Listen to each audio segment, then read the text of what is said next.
time, we'd like to call to order the Little Miami Local Schools Board of Education, 25th.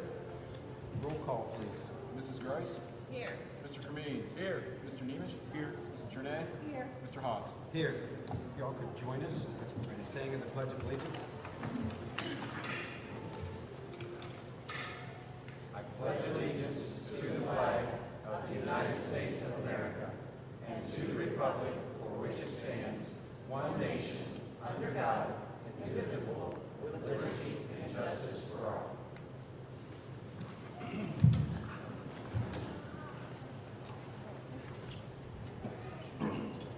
Okay, at this time, I need a motion to adopt the revised, and this is to move the executive session to the end of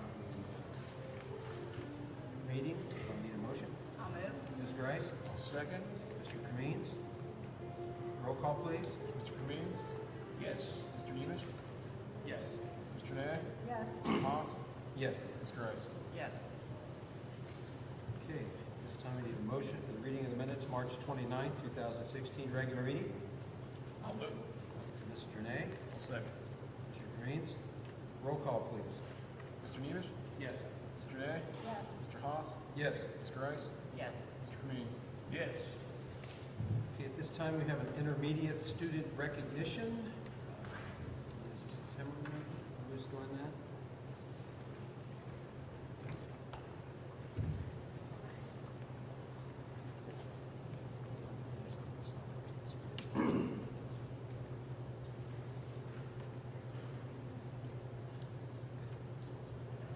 I can project. Okay. Hi, everyone. For those of you who don't know me, my name is Amy Luck. I'm a fifth grade teacher here at the intermediate school, and I am the moderator of our school spelling bee. Our spelling bee is a pretty challenging thing. We have about 40 kids, usually every year, who compete, and they're given a list of 220 words to study. And we meet and we spend about 6 weeks doing word study activities and etymologies type stuff, and then we have our spelling bee. So William's smiling because he knows what's coming here. When we had this year's spelling bee, it was clear early on that there were about 5 kids who they nailed this list, they memorized this list. So we had to go to the challenge list. And you voted on the contract yet? I'm about to tell a tale on myself. That's coming up. It's coming up, yeah. Maybe I shouldn't say this. At one point, the competition was down between 3 boys, and they were all really, really, really strong. And I, the pronouncer, mispronounced a word for one of the kids, and he misspelled it based on my pronunciation. So he was eliminated, and William won. That was the end, right? Except it bothered me that I thought, so I Googled that word when I got back to my classroom that night, and sure enough, I mispronounced the word. So what do I do? I emailed Mrs. Timmerman, and we worked out that the fair thing would be to have a spell off between these 2 boys, which we did, and William won again. So he really showed that he has nerves of steel. He had to face that challenge twice this year, and he came through with flying colors. So he did an excellent job. So William Zagarsky.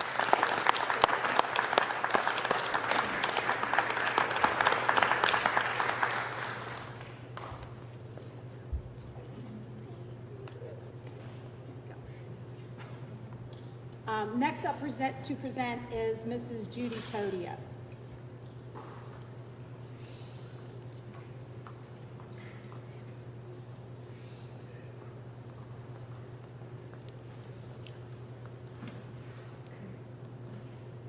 Thank you for inviting me to speak tonight. I appreciate it. Mrs. Timmerman and Mr. Showers for letting these wonderful activities go forward. Thank you, parents, for encouraging your children to do the extraordinary.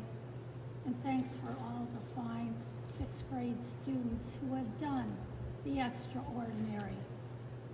Every day, these students come to school with a smile on their face, and they give us 110% at least. They are truly special. The first special sixth grader we have is Andrew Vance. Andrew, are you here? He's not here, so I can talk about him. Another very fine young man, both in 5th and 6th grade. He was our National Geography B winner. One of the questions that he was asked was, which Arctic capital was built on islands where the Baltic Sea meets Lake Mälaren? How many of you know that answer? Well, yes, that's right. But he knows that answer. And congratulations to Andrew. He qualified to go to the state. He was chosen 1 out of 100 to compete in Columbus at Grandview Heights High School. Once again, very, very difficult competition. He's only a 6th grader, so he has 2 more years of eligibility. So best wishes to Andrew. We'll help you get there.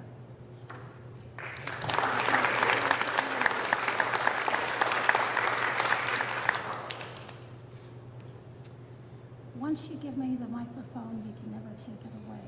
So the next student that I would like to recognize is Nellie Tahiti. Are you here, Nellie? Come on up here. Nellie is a gifted writer, and you'll find out soon a very gifted musician. She placed 10th out of 9,000 essays submitted to InvestRight. InvestRight is an offshoot of the stock market game that I'll talk about next.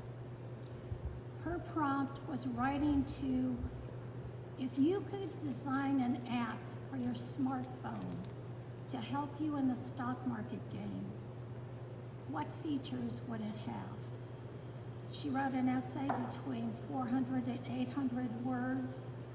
I submitted 20 to New York City, and Nilly was one of the winners. She and I both got a very nice book about Wall Street and a $100 gift card.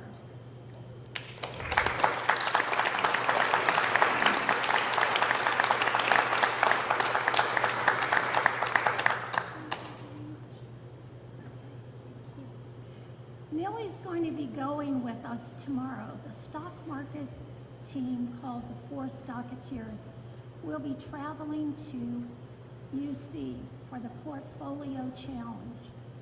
We have had first place winners in this division the last 4 out of 6 years.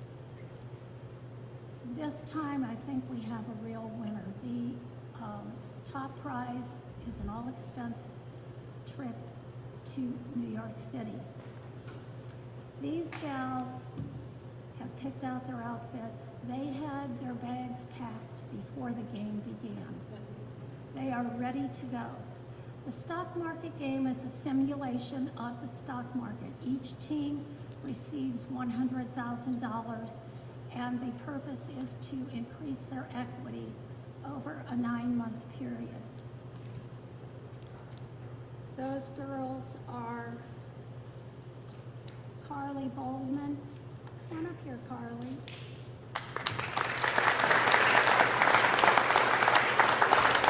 Mara Briscoe.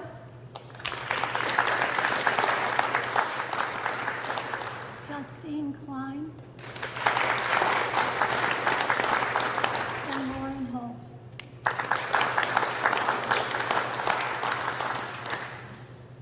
And they're going to present their PowerPoint presentation to you tonight, and this is like the practice run. So, good luck, girls.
Four Stocketeers. We are in Miss Todia's 6th grade class.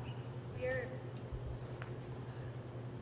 from the Little Miami Intermediate School, and my name is Lauren Holt, and I am the researcher. I'm Carly Bowman, and I'm the dispute settler. I'm Justine Klein, and I'm the team leader. I'm Mara Briscoe, and I'm the secretary.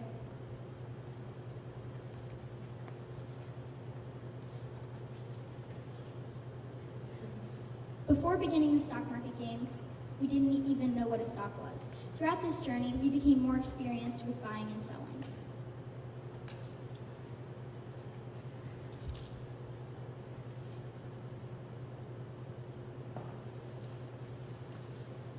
Our steps to successful investing. First, we will find out about the stock from the news or trends on that particular company. Usually, we will look on the websites Yahoo or Google Finance to find headlines on companies. We will also hear about the stocks from our teacher, Miss Todia, and see it on the Cincinnati Enquirer newspaper. Once we find a stock that we are interested in, we will research it thoroughly using Yahoo Finance and Google Finance. We will check to see if it has a good history and good stock data. Then we check its PE ratio and its beta, which we prefer the beta to be close to 1. Once we research it, we hope to buy the stock low and not close to its 52-week high because it's uncommon for the stock to go over it. After we buy it, we do daily checks on the stock to make sure it doesn't go up or down drastically without us knowing. Last, we try to sell it high at a good price that will make us a profit.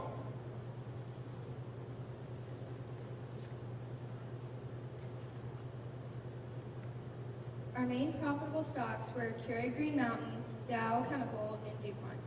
Of those stocks, Keurig Green Mountain made us the most.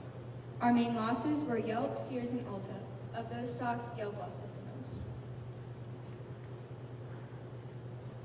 Our team first had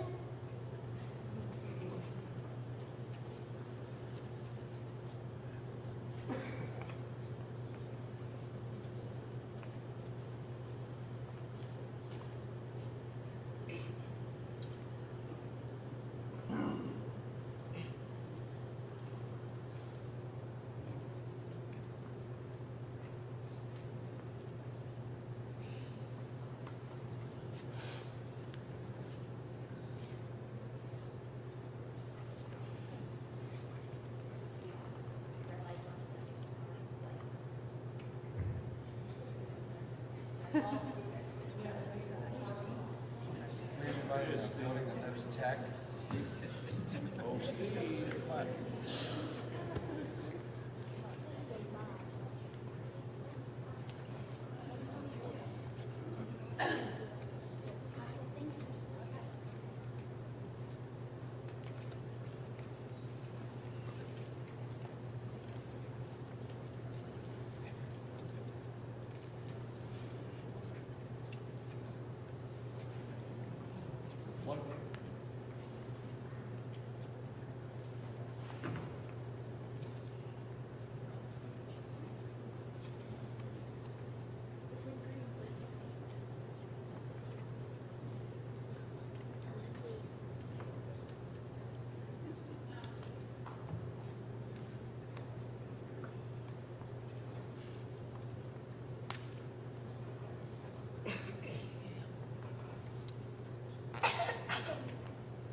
Our team first had an interest in Keurig Green Mountain stock when we noticed we all owned one of their products, a self-serving coffee machine. We figured the stock had to be good, since almost everyone loves coffee. After doing research, we all agreed to buy 100 shares of the stock for the price of $52 each share. On December 7th, 2015, my team was enthralled to find out that Keurig jumped 72%, gaining us $4,000.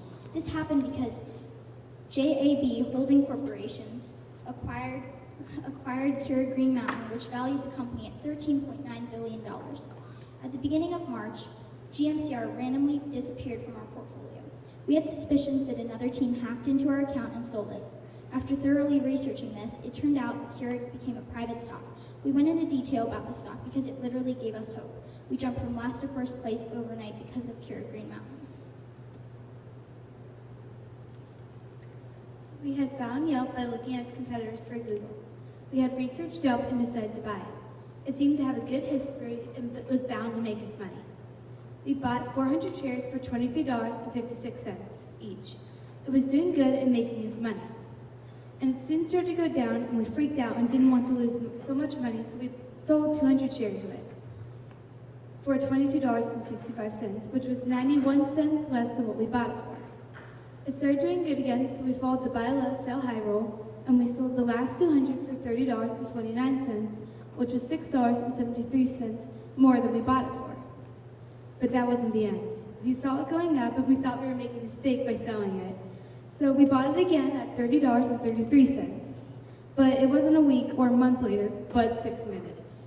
That was a mistake, and it dropped to $19, losing us a total of $1,430.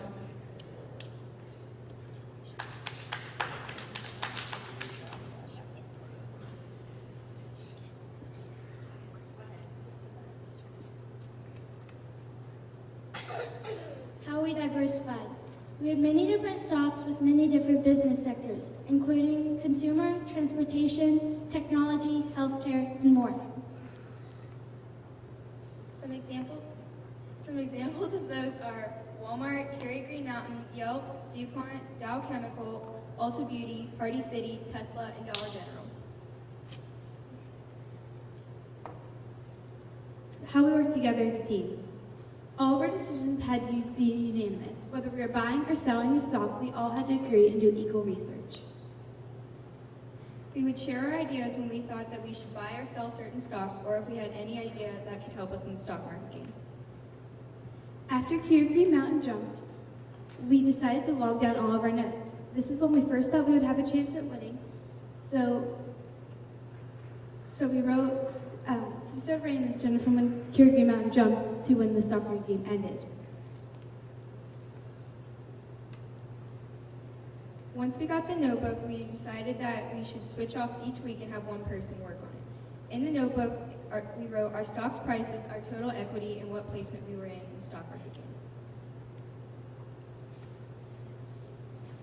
I think this experience will aid us in our future of investments. We will have the knowledge to buy low and sell high to profit off of our stocks.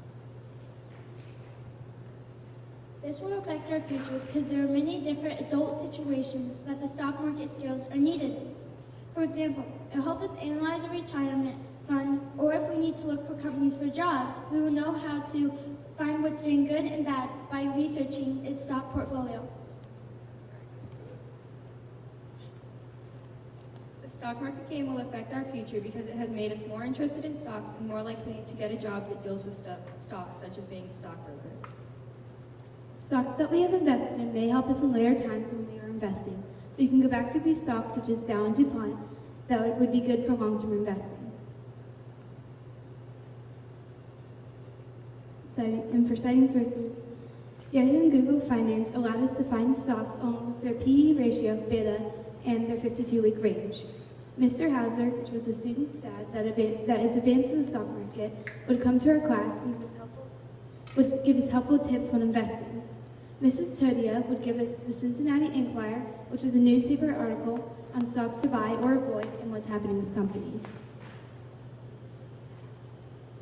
Thank you to the SIFMA Foundation for making this possible.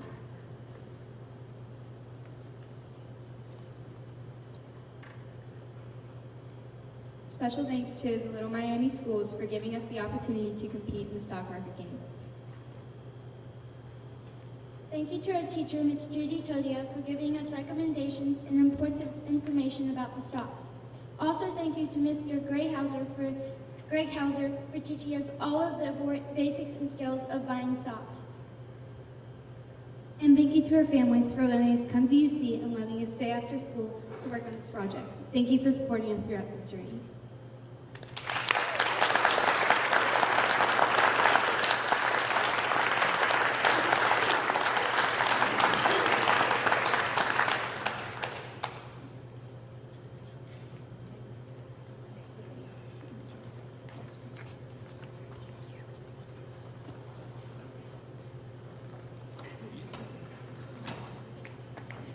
trying to remember back, I think it was 3 years ago.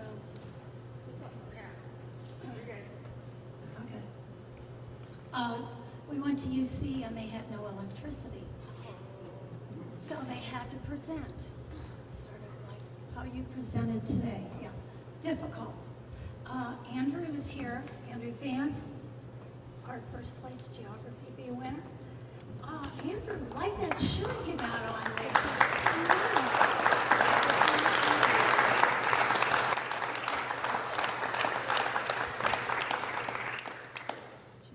Thank you very much for your attention.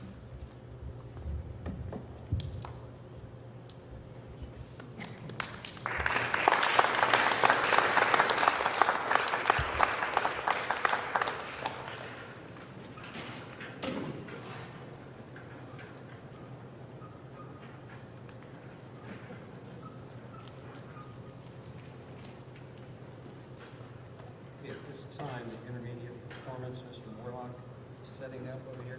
Yeah. How about some music? First of all, I want to say thank you to everyone here. I saw board members there as well as some administration for supporting Little Miami Fine Arts at the Fine Arts Festival that we had this past Saturday.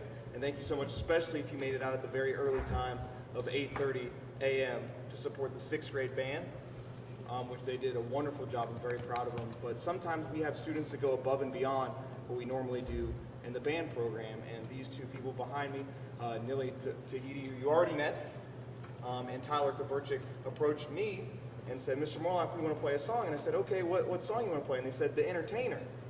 And I was like, wow, that's a really complicated piece of music. Most of us know it as the Ice Cream Truck song, right? It's Scott Joplin, it's ragtime, which means that the time is syncopated or cut up. And normally that's very complicated. And they approached me and I said, okay, well, let me hear it. And they played it for me and I went, I have to show you to people now. Because it was so impressive, and I was like, where did you learn how to play all these notes? They're like, Mr. Morlock, they're in the back of the book. And I went, yes, they are. So I was very proud of them, so I'm here to show them off to you. I'm very proud to present Lily and Tyler. Take it away.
And thank you so much for supporting them as well. One more round of applause for them.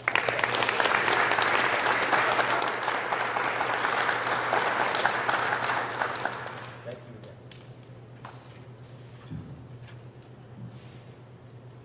Thank you very much. Very good.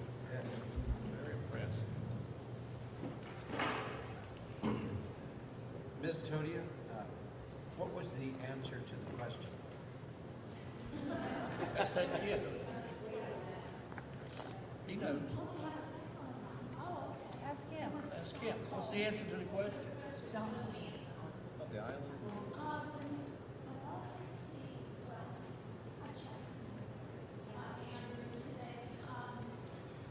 Where the Baltic Sea meets the Maryland Lake. What capital is located there? We don't The know. answer is Stockholm. Stockholm. And that was one of the easy questions. That's why we're on this. Yeah. And one thing I want to say to the stock market girls, that is my background. I worked at Merrill Lynch on Wall Street for many years, and I am so touched by your knowledge at your age. I was quite older before I learned anything about what a stock was. And I was dragged into it by my dad, and I love love it to this day and trade, and you girls are going to be awesome as adults. I hope you get into the stock market as an adult.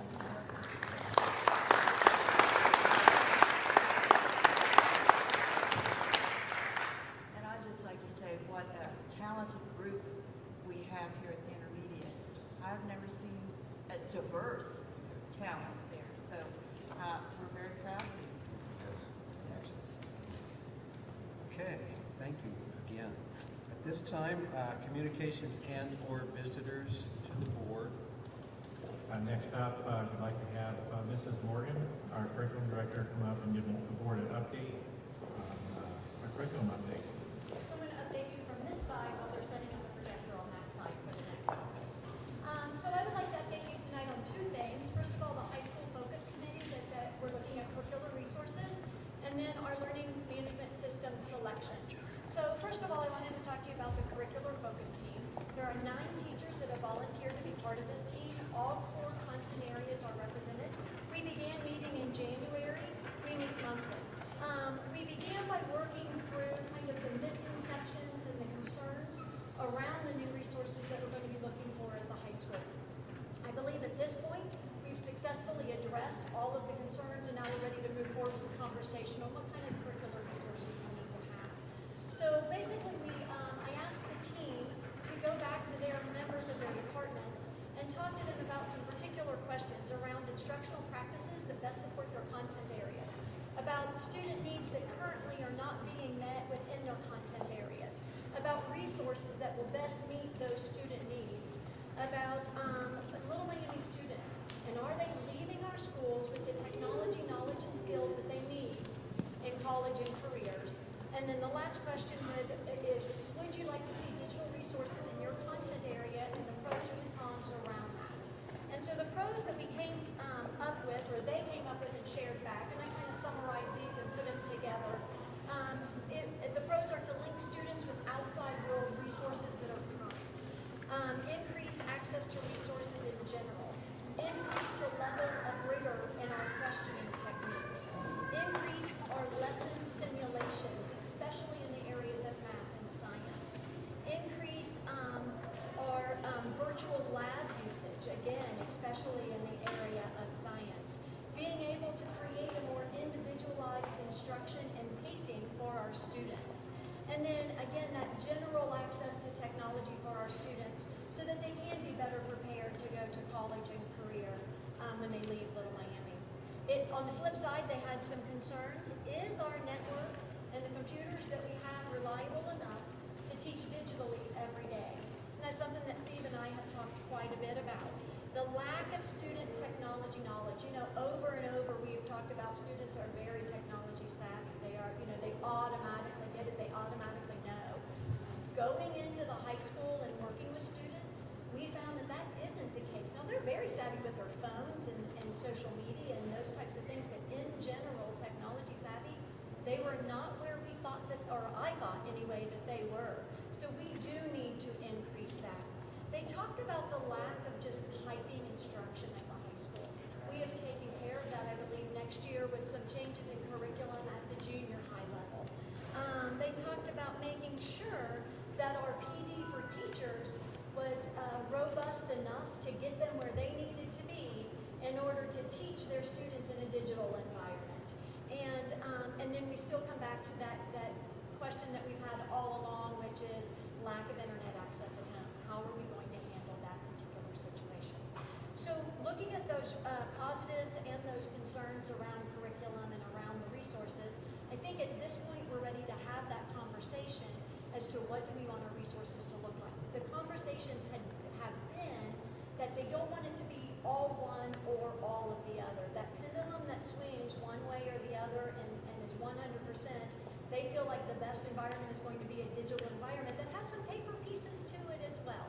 And so as we continue to move forward, we'll move forward with that idea that it's not all one way or the other, but that blended environment of it where our students can still have a book in their hand. They're not going to read everything online. They can still have paper, pencil work to do, but their content may be, for the most part, in a digital environment.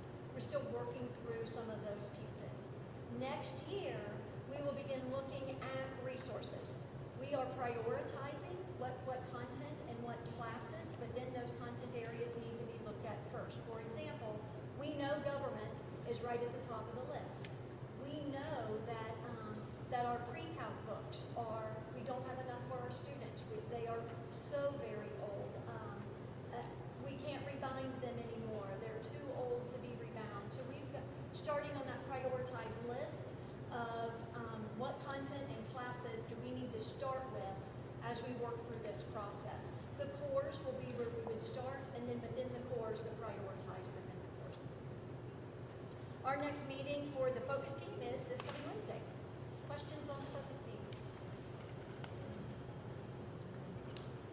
Regina, is anybody currently using Google Classroom as a way, as a digital platform to be able to link different groups of kids So together? we still have, especially at the high school, a group of teachers, or actually to be honest, many teachers that have been very bought into Google, to the whole Google suite, to be honest. So we do have them still, some teachers still using Google Drive and Google Sheets and Docs and those environments, including Google Classroom. Learning management systems. So when we talk about an LMS, we're talking about learning management systems, and basically a learning management system is an online tool that allows teachers to manage their delivery, their course content, their assessments. They allow them to collect data on their students to have better preparation on their lesson delivery to meet individual student needs. So basically, in general, LMSs, they have an internal messaging system. So you can communicate with parents, you can communicate with students through the LMS. They also have the ability to create content or to purchase content and set it on the LMS.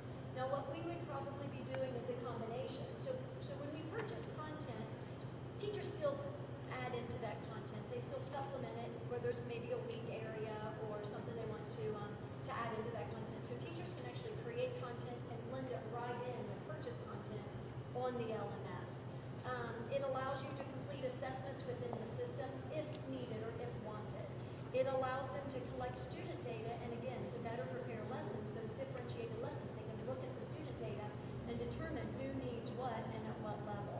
They can progress monitor their students and monitor student activity on assignments as well. And this is, again, all within that learning management system. Again, it's a parent communication tool. We do a lot from our website, and LMS would kind of take the place of our teacher websites. So parents would then go to the LMS instead of to the teacher website. We can also put teacher PD on the LMS, so that same system that they're using every day, they could also access to get to their own PD to work through different systems or different products that we have. As far as what we have done, Mr. Collins has been leading the effort, and he and his building technician, so he has a building technician in every building, 2 at the high school, 2 at Salem, actually 1 on each end as well. They have looked at different LMSs, and they've narrowed it down to what they believe is a single LMS that they're looking at, which is Schoology. I believe Mason just implemented Schoology. They have done a site visit at Forest Hills to look at how Forest Hills is using Schoology across their particular district. They are talking to teachers in their buildings, and we are starting in mid-May presentations at the buildings to see, to show our teachers at the different buildings. It hasn't been a final selection yet. However, we hope before the May board meeting to have that final selection and bring an approval or asking for approval of an LMS at the May board meeting. Schoology is about $7 a student per year. That includes the training that we would need on that product. Is that just 9 through 12, or is Schoology something we could do? Schoology is actually something we could do K-12. It would look different, of course, at the different levels. Questions on an LMS? No, but professional development, how long and how often? Because we haven't made that final selection, we haven't got to that piece yet. We know that they offer teacher or instructor-led professional development and online professional development, but we do not have the exacts of those. You mentioned that the teacher could collect data on the students. Where is this be out on the web somewhere. It would be housed on these, where's Steve? Mr. Collins, where is the student data housed in an LMS? So the student data would be housed within the container, within the LMS itself. So Schoology would be the hosting company. The data that they would be hosting is the content that they're actually doing. So it's not personal data. That would still be in our, So it would never leave our network. correct. The Personal student data. personal data would still be in our student information system. So we would synchronize only the rostering information as far as, hey, this is the class, and this is the particular students that are in this classroom. That type of information would actually move over into Schoology, but their other relevant personal information would not. So that's the only thing that would synchronize over to Schoology and be hosted there. I'm just curious, when you said that the teacher could collect data on the student, that would be web-based. The security, And you said it was $7 per student $7 per year? per student per year. So, Yeah, about 32,000. That's off of 45,000.